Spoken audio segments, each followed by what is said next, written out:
Shalom, shalom, que la grâce et la paix de Dieu soient en partage. Je bénis Dieu qui nous permet depuis quelques semaines de partager sa parole autour du thème « C'est reversible ». Seigneur, merci pour ta parole. Saint-Esprit, aide-nous, oh Dieu, à la comprendre, et être transformés à ton image et de refléter ta volonté dans le nom de Jésus. Merci. Alors, je parlais de ces résultats négatifs que nous avons dans notre vie aujourd'hui, que nous aimerions bien voir changer. Des choses que nous aurions commises, des erreurs que nous aurions faites, que les autres auraient accomplies dans notre vie, qui nous portent aujourd'hui une mauvaise moisson. Des choses que nous aimerions voir changer. Et pendant que je méditais là-dessus de la réversibilité des résultats négatifs, je me disais, mais est-ce que tu crois que tout soit vraiment réversible dans la vie? Penses-tu vraiment qu'on soit capable de tout corriger, de tout arranger, de tout restaurer, ce que nous aurions fait ou que les autres auraient fait dans notre vie?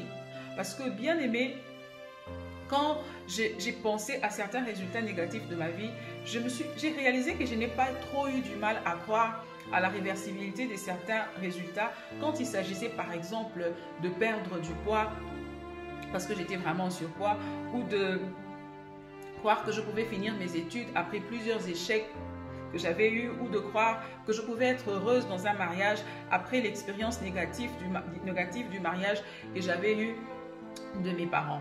Mais bien aimé, quand je me suis mise à penser à mon amie et sœur qui était brisée par la douleur parce qu'elle a perdu son frère très rapide qui était si jeune, quand je pensais à ma tante qui a perdu son mari et qui reste avec 5 enfants sans beaucoup de revenus, sans savoir comment les élever. Quand j'ai pensé à la douleur des gens, à cette sœur, à ce frère qui a perdu une jambe, qui a perdu un bras, qui a perdu un œil, qui a perdu ses économies, qui a perdu les années de sa vie dans une prison ou dans une addiction et tout, bien aimé, là-dessus, j'ai commencé à sentir comme si ma foi se heurtait à un mur. Je commençais à réaliser certaines limites de ma foi que j'ignorais. Parce que bien aimé, lorsque tu es jeune, lorsque tu as 25 ans, 30 ans et que tu te retrouves dans pareille situation, que tu sors d'une addiction, que tu sors des échecs académiques, scolaires, ou que tu es divorcé, que tu finis par avoir un enfant en dehors du mariage et tout, l'espérance de vie, les années qui sont devant toi, te permet de croire que tu as la possibilité de mettre une autre sémence en terre aujourd'hui et le temps de voir la bonne moisson arriver. Mais quand tu as un certain âge, bien aimé, quand tu es dans une autre situation, en fait, lorsque les résultats négatifs auxquels tu fais face ont dépassé les limites de ce qu'un homme peut résoudre, c'est tout à fait normal que tu sois perplexe, pour ne pas dire incrédule, à croire à la réversibilité des situations que tu es en train de traverser, des mauvais résultats que tu as aujourd'hui. Parce que bien aimé, lorsque on parle de restauration, lorsqu'on parle de réversibilité, nous aimerions bien être comme Shadrach, Meshach et Abednego, qui eux sont sortis du feu sans être brûlés et n'aient pas porté l'odeur de la fumée sur eux. La Bible dit qu'ils ne sentaient même pas de la fumée. Donc nous aimerions bien aimer, quand on nous parle de réversibilité, de restauration, nous aimerions être capables de corriger nos erreurs ou ce que les hommes auraient fait dans notre vie de mal, sans avoir des traces des douleurs, sans avoir une chose sur nous qui nous rappelle que nous sommes passés par là ou un couteau est passé par ici. Mais il se peut, malheureusement, que comme moi, bien-aimé, tu sois, à la différence de Shadrach, Meshach et Abednego, que tu sois sorti de ce feu et que tu te rendes compte en sortant de ce feu que non seulement tu es brûlé, mais qu'en plus de cela, tu portes sur toi des cicatrices, des marques, des brûlures indélébiles, des choses que tu ne peux pas changer. Alors tu te demandes, tu dis, mais comment on peut me parler de réversibilité quand le prix de la restauration est au-delà de la portée humaine? Quand les conséquences négatives auxquelles je fais face aujourd'hui ont franchi le seuil de ce qui est impossible à l'homme de réparer, quand ce n'est plus humainement possible. Bien-aimé, avant de répondre à cette question, j'aimerais que, s'il te plaît, que tu prennes ta Bible, que l'on lise Apocalypse 3, le verset 1 à 2. C'est Dieu qui s'adresse à l'église de Sardes. Il dit, « Voici ce que dit celui qui a les 7 esprits de Dieu et les 7 étoiles. Je connais tes œuvres. Je sais que tu passes pour être vivant et tu es mort. Sois vigilant et affermis le reste, qui est près de mourir, car je n'ai pas trouvé tes œuvres parfaites devant mon Dieu. Donc, dans les premiers chapitres du livre d'Apocalypse, Dieu est comme en train de faire un diagnostic de toutes les églises sur la terre. Arrivé à l'église de Sardes, bien-aimé, il constate, les résultats éclairs et sombres, il dit que l'église de Sardes était détruite. Cette église était morte. Mais le Saint-Esprit m'a permis de voir en gras l'attention que Dieu a portée au reste qui était encore vivant au milieu de cette destruction. C'est vrai qu'une grande partie de l'église de Sardes était détruite, était morte. Mais ce n'est pas pour autant que Dieu allait laisser le reste qui était encore vivant mourir avec les autres. Donc Dieu s'est approché de l'église de Sardes pour la restaurer. Mais ce que je constate, bien-aimé, c'est que Dieu ne donne pas à l'église de Sardes la force, l'onction pour ressusciter ceux qui étaient morts. Mais il leur donne juste la possibilité de sauver ce qui leur restait. La possibilité de sauver ce qui leur restait. Bien-aimé, après un drame, après une perte, lorsqu'on compare l'importance, l'énormité des trésors, l'étendue des choses qu'on a perdues à ceux qui nous restent, généralement, on néglige ce qui nous reste parce que en comparant, on se rend compte que c'est insignifiant par rapport à ce qu'on a perdu. Mais cette attitude, bien-aimée, est justifiée par le fait que nous ignorons la puissance que Dieu est disposé à déverser dans les restes pour reconstruire la vie détruite des gens qui espèrent en lui. Bien-aimé, je ne crois pas dans la vie qu'il y ait quelqu'un qui a perdu, qui a échoué comme Adam. Adam, c'est un homme qui avait tout ce qu'on peut espérer de la vie. Il avait Dieu comme ami, comme père, comme créateur, comme employeur, comme parrain. Dieu venait le visiter chaque soir. Il avait la présence de Dieu à disposition. Il avait tout un jardin pour lui. Il avait l'autorité sur la création, sur les animaux. En plus de ça, il habitait à quelques mètres de l'arbre de vie. Il lui suffisait de cueillir un fruit pour avoir la vie éternelle et pour vivre en bonne santé pour l'éternité. Mais cet homme, un jour, il a presque tout perdu. À cause de la ruse de l'ennemi, d'une mauvaise conseillère et de son mauvais jugement, il a fini par perdre presque tout. Il a perdu son jardin, il a perdu son autorité sur les animaux, il a perdu la présence de Dieu parce qu'il avait été chassé du jardin. À la place d'Adam, bien aimé, plusieurs personnes se seraient suicidées, se seraient ôté la vie. Beaucoup de gens seraient devenus dépressifs, ils seraient morts.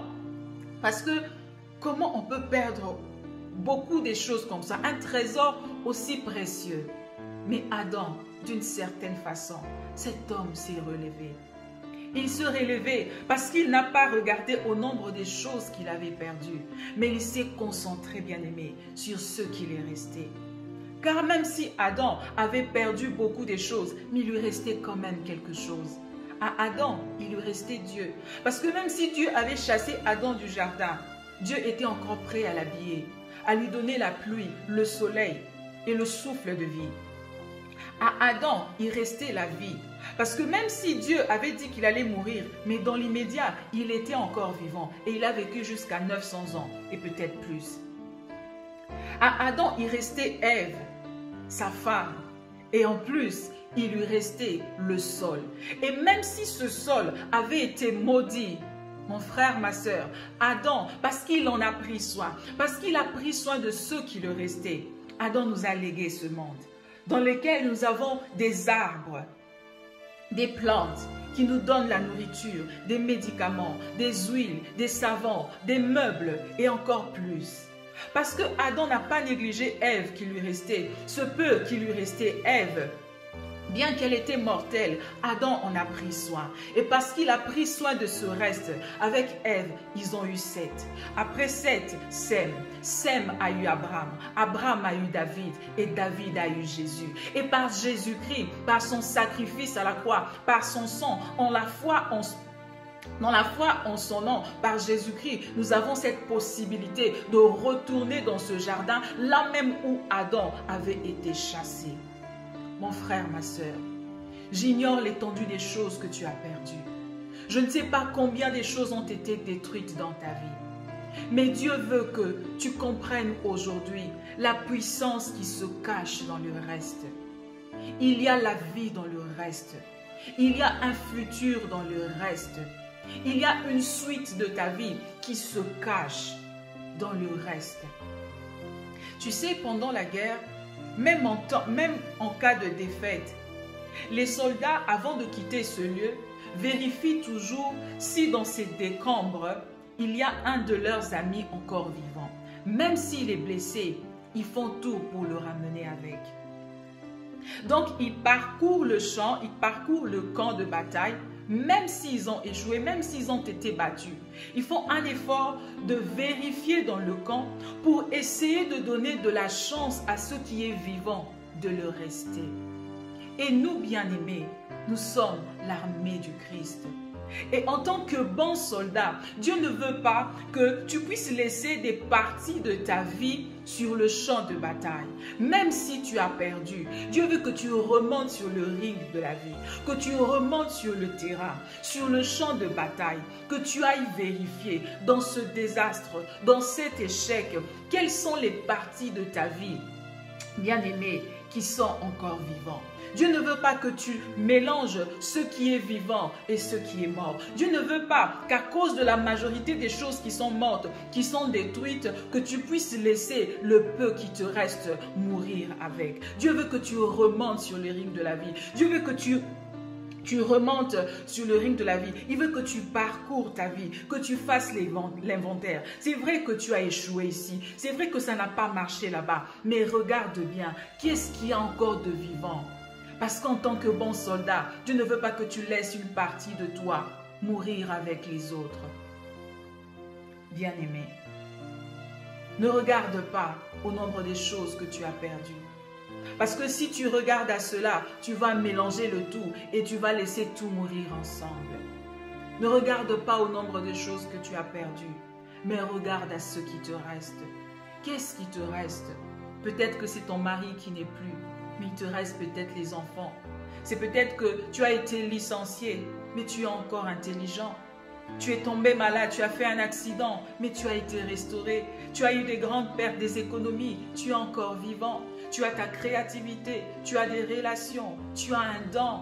Tu as perdu de l'argent, mais tu as encore tes deux mains, tu as encore tes deux pieds. Qu'est-ce qu'il y a encore de vivant dans ta vie? Dieu ne veut pas que tu laisses ce qui est vivant périr avec ce qui est mort. Il veut que tu remontes, que tu prennes ce qui est vivant et que tu donnes de la chance au reste qui est vivant de le rester encore. Car bien-aimé, tu sais souvent, après un drame, on a du mal à sortir d'un drame, à nous relever parce que la force que Dieu nous donne pour sauver ce qui nous reste, nous les dépensons en cherchant à ressusciter ce qui est mort. Nous passons notre temps à vouloir sauver, à vouloir restaurer les choses dont Dieu n'a pas l'intention de faire. Et pourtant, Dieu nous donne la force pour qu'on puisse prendre soin de ceux qui nous restent. Bien-aimé, c'est difficile à entendre, mais laisse-moi quand même te le dire. Certaines choses devront rester derrière nous. Et nous devrons nous armer de courage pour commencer à avancer en prenant soin de ceux qui nous restent.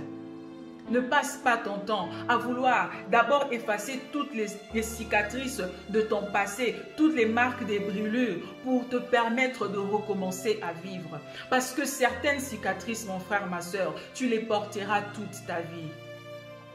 Tu sais, Jésus, la Bible dit à la croix, Jésus a vaincu le diable. Il les a livrés publiquement en spectacle. C'était une grande victoire. Il a effacé l'acte dont les ordonnances nous condamnaient. Mais je constate une chose, en sortant du tombeau, en ressuscitant, Jésus s'est choisi de garder les marques des clous dans ses mains et sur sa côte. Bien-aimé, il ne l'a pas fait juste pour nous rappeler combien il a enduré à la croix pour nous sauver. Mais il a aussi fait pour nous rappeler que malgré la haine de l'ennemi, il est debout. Malgré la méchanceté du diable, sa ruse, ses stratégies, il a survécu. Il est ressuscité. Donc, bien-aimés, certaines cicatrices, nous les porterons toute notre vie. Mais ce n'est pas pour autant que tu dois être malheureux. Bien-aimé, c'est à toi de choisir si ces cicatrices vont juste te rappeler la douleur ou si au-delà de ça, ça va te rappeler que malgré la haine de l'ennemi, que tu es debout, que tu as surmonté, que tu as survécu. Oui, que tu as survécu à la mort de ton mari, que tu as survécu à la perte de ton argent, que tu as survécu à ce scandale sur Internet, que tu as survécu à ces abus de ton enfance, que tu as survécu au divorce de tes parents, que tu as survécu à la méchanceté des hommes, à tes erreurs. Oui, bien-aimé, certaines cicatrices, nous les porterons toute notre vie. Mais ce n'est pas pour qu'on puisse être triste, qu'on passe notre vie à pleurer. Parce que Dieu permettra qu'on garde certaines cicatrices dans nos vies pour 3 raisons. Premièrement, pour nous rappeler à nous que nous avons surmonté. Deuxièmement, pour rappeler aux autres, au monde, à notre prochain, que nous avons survécu à ce drame, à cette situation difficile et que eux aussi peuvent le faire. S'il a fait avec nous, ils peuvent aussi le faire avec eux. Et aussi pour rappeler au diable qu'il a travaillé en vain, qu'il a sué en vain, que malgré sa colère, malgré sa haine, malgré ses stratégies, malgré les années de méchanceté, tout ce qu'il a investi, il a échoué parce que nous sommes ressuscités. Le même qu'ils ont mis au tombeau, le même que la vie avait flagellé, le même que la vie avait détruit, le voilà debout. Oui, bien-aimé, certaines cicatrices sont comme des panneaux de rappel sur le chemin de la vie qui rappellent à l'ennemi, qui rappellent aux hommes, qui te rappellent à toi-même que tu as souffert mais que tu as survécu, que c'est arrivé mais que tu l'as surmonté. Oui, que tu as surmonté à la haine, tu as surmonté au scandale, tu as surmonté à tu as surmonté tes erreurs, que tu es allé au-delà. Mon frère, ma sœur, il y a la vie dans ce qui te reste. Il y a la vie, il y a un avenir dans ce qui te reste. Dieu veut que tu saches que dans ce qui te reste, il y a la suite de ta vie. Comme à l'église de Sardes, il te donne peut-être pas la force de ressusciter ce qui est mort, de franchir le seuil des choses qui sont impossibles. Mais il te donne aujourd'hui la force de prendre soin de ce qui te reste. Oui, de les affermir et de commencer à revivre. C'est vrai que de fois la vie peut se montrer très brutale et te projeter et te pousser et te faire tomber dans une fosse profonde et sombre. Mais Dieu veut que tu saches ceci, que dans ce qui te reste, il y a des ressorts. Si tu choisis aujourd'hui de bondir dessus, quelle que soit la profondeur de cette fosse, bien-aimé, tu seras propulsé de ça en dehors de cette fosse. Et si tu t'attaches au Seigneur, lui s'assurera de te garder dans les hauteurs.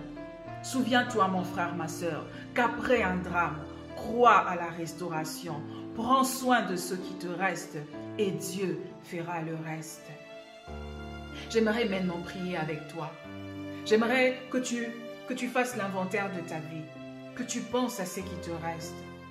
Ne regarde pas au nombre de choses que tu as perdues. Regarde à ce qui te reste. Qu'est-ce qui te reste? Parce que bien-aimé, même si ce qui te reste est un sol maudit comme celui d'Adam, si tu en prends soin, si tu l'emmènes entre les mains de Dieu, il s'en occupera. Par sa pluie de bonté, par sa pluie de grâce, il arrosera. Et un jour, malgré les épines, tu en tireras des fruits. Tu y sortiras des diamants, du coltan, de l'or, des cuivres. Mon frère, ma sœur, il y a de la vie dans ce qui te reste. Il y a un avenir dans ce qui te reste. Ça peut te sembler insignifiant aujourd'hui, insuffisant par rapport aux choses que tu aimerais faire. Oui, c'est peut-être qu'une qu'une seule jambe qui te reste. Peut-être que tu n'as plus les trempes, mais il te reste la vie. Il te reste tes deux jambes. Il te reste ton intelligence. Tu as un reste. Ne regarde pas au nombre des choses que tu as perdues. Fais l'inventaire de ceux qui te restent. Car même si c'est un sol maudit, je te disais, ça fleurira, ça sortira des fleurs, ça sortira des mangues, des bananes, plein de bonnes choses si tu en prends soin, si tu l'emmènes entre les mains de Dieu. J'aimerais que tu fasses l'inventaire de ta vie. Oui, qu'est-ce qui te reste? Et prends-le, emmène-le entre les mains de Dieu. Prions dans le nom de Jésus. Seigneur, je prie pour ton peuple. Père, je prie dans le nom de Jésus. Oh Éternel, toi qui déverses ta puissance dans ce qui nous reste lorsque nous nous confions en toi et que nous l'emmenons à toi. Seigneur, déverse ta grâce. Ouvre les yeux de nos cœurs, Seigneur, notre esprit, afin de considérer, Éternel, ce qui nous reste. Aide-nous à ne pas laisser ces choses périr sous les décombres de nos échecs, de nos défaites, Éternel. Prends-le, Seigneur. Prends nos enfants. Prends l'enfant qui reste à cette femme. Prends l'enfant qui reste à cet homme. Seigneur, prends les années de vie qui restent à cette femme. Seigneur, prends, oh Dieu, Yahweh, l'intelligence, les dons, les capacités, les relations. Seigneur, ce qui reste à cette femme, à cet homme. Prends-le, Seigneur. Et ensemble, prenez-en soin. Comme à Adam, oh Dieu, afin que des générations futures puissent bénéficier d'un monde merveilleux qui est sorti de ces décombres. Ainsi, j'ai prié dans le nom de Jésus. Que Dieu te bénisse. J'aimerais bien aimer te rappeler que sur notre plateforme Eau Fraîche, nous avons une branche d'intercession. Si tu as un sujet de prière par rapport à ce message, je te prie de l'envoyer par l'adresse email qui se trouve sur notre page sur Facebook. Donc, l'adresse email est eaufraîche.anta@gmail.com. Donc, tu peux nous envoyer ton sujet de prière par ce message-là. Et même si ton sujet de prière n'a rien à voir avec ce message, tu peux quand même nous les envoyer. Donc, tes sujets de prière, nous serons vraiment honorés de prier avec toi et nous croyons que le Seigneur te répondra. Tu peux aussi l'envoyer par message sur notre page Eau Fraîche et nous le prendrons, nous les lirons et nous prierons pour toi. Que Dieu te bénisse, remonte sur le ring de la vie, fais l'inventaire de ce qui te reste. N'oublie pas, après un drame, crois en la restauration, prends soin de ce qui te reste et Dieu fera le reste. Que Dieu te bénisse. À la prochaine.